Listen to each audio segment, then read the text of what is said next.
good morning. How are you doing today? Very good. How are you? Great. Oh, really good. I am so excited to talk to the three of you. And the reason why is because I'm still that 10-year-old kid who tipped over the doghouse when he was a kid, and he went to the moon inside that upside-down doghouse. And for you guys to do this on the Ark, oh my God, you're just allowing us to have those fantasies even in this age. Oh, well, that's great lovely to hear. That's amazing. And we missed a trick. We missed a trick. We built this millions of dollar set, and we could have just turned the doghouse upside down. Oh my God. We're idiots. It takes place in 2124. I would love to be a fly on someone's wall on that year to see how they look back at where we are in this generation instead of us always looking forward. Totally. That'd be crazy. That'd be wild. What is it like for you to step into that world? It's crazy. I mean, certainly in season one, it took a long time, a little bit like you in the doghouse years ago. I was walking around seeing the doors go and open and all of the gadgets.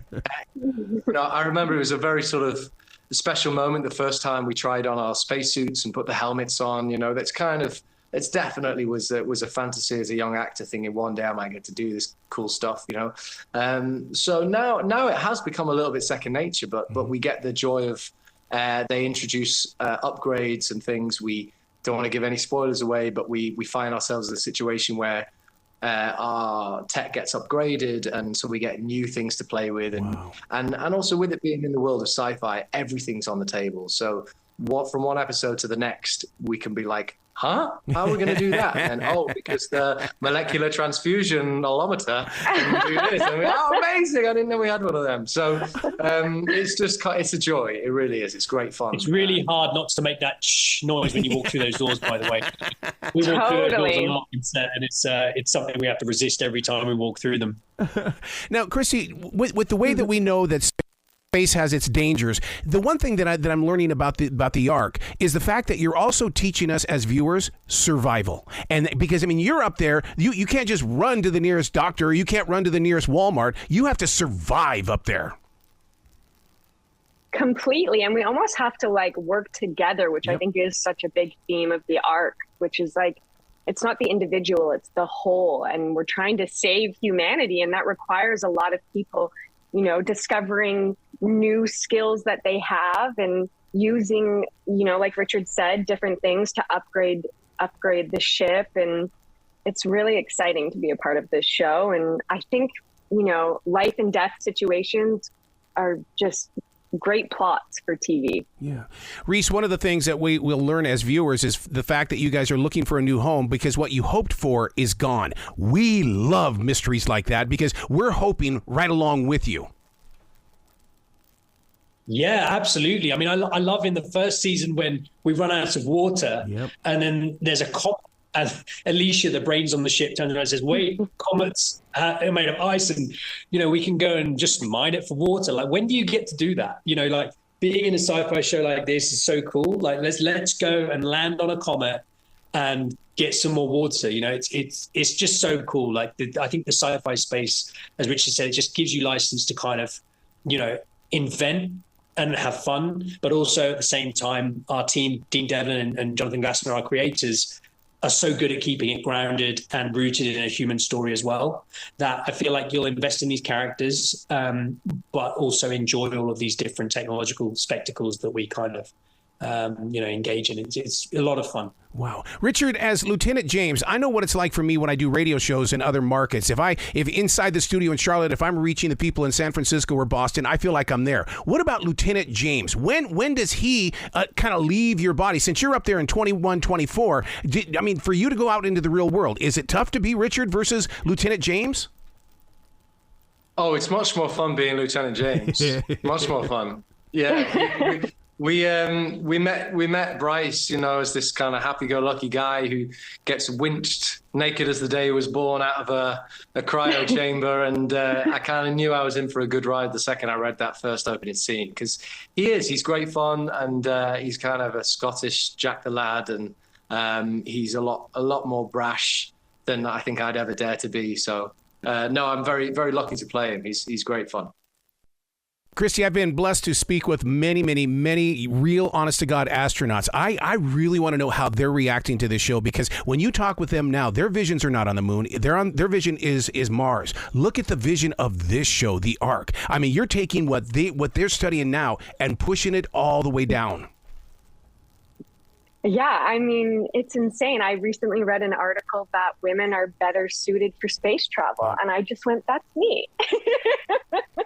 That's Garnet on this show, which is really cool. I mean, Jonathan Glassner always bases a lot of the scientific things that occur in our show in reality that's happening right now. There's things that he's, predicted with tardigrade DNA. He read an article about that, and now that's actually a thing that, 2 years later, they are developing and actually using. So it's really exciting to be part of a show that, where it is based in some sort of reality. It's really cool to watch too, like the things that we predicted in season 1 kind of coming to the surface while we're shooting season 2. And I'm just excited for fans to go on this wild journey. I think fans think they know what's going to happen and they literally have no idea.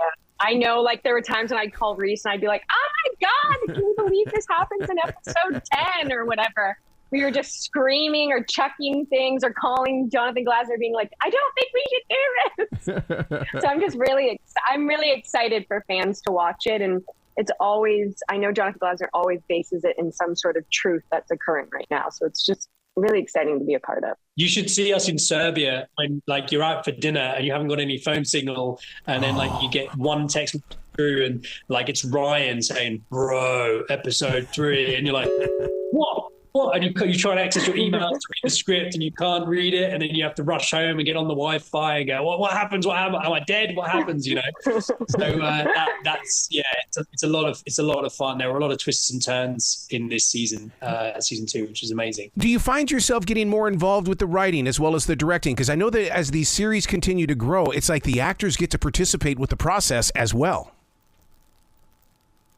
Yeah, I mean, our show has an amazing writers' room, and they're all based in LA. So, I mean, it wouldn't be fair to say that we have any sort of input in terms of the actual writing. But what's been lovely is we've heard from numerous of the writers, and certainly from the sort of heads of department, that what they've done throughout season 1 is watch and observe how we are as actors and how we relate to one another, and maybe certain looks or certain moments that they've gone, what was that? And then gone on to explore something entirely different that they were never planning because of that. And as actors, that's so lovely to know you've got that real feedback, because so often you join something and it's a closed book, it's a film, or it's already written and it's in its entirety. So to have that kind of circular way of working is very lovely, to know that they're watching us and taking inspiration from that. You guys do realize that you have the power to get inside our imaginations as viewers and allow us to leave this planet. I mean, just to have that kind of power, or does that even sink inside? I don't think that sinks inside. Like, you just said that and I was like, oh yeah, that's so true. Like, we go to Serbia and it's like this little microcosm, and we're making this show and we just have each other, and then it's like time to release that into the world, and you're just like, oh right, like we're making this for like people to watch. Like, it's pretty insane. Also, like, our characters are so preoccupied with what's going on in their own storylines that you don't get much time to think. Right. You're so kind of caught up in these amazing twists and turns of the story that it's so nice. It's such a pleasure for us to hear from people like yourselves to give us a perspective on the show, which I don't really feel like we have, because our duty is to try and be true to the text and try and deliver something which is fun to watch.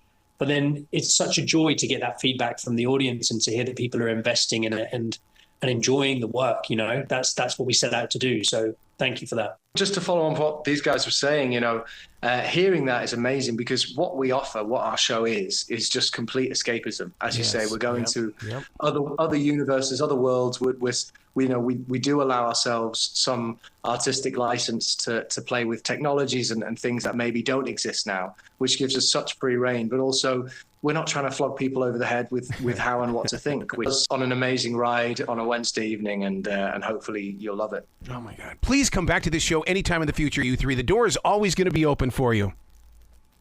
Thank you so much. Well, be brilliant today, okay? We'll try. We'll try.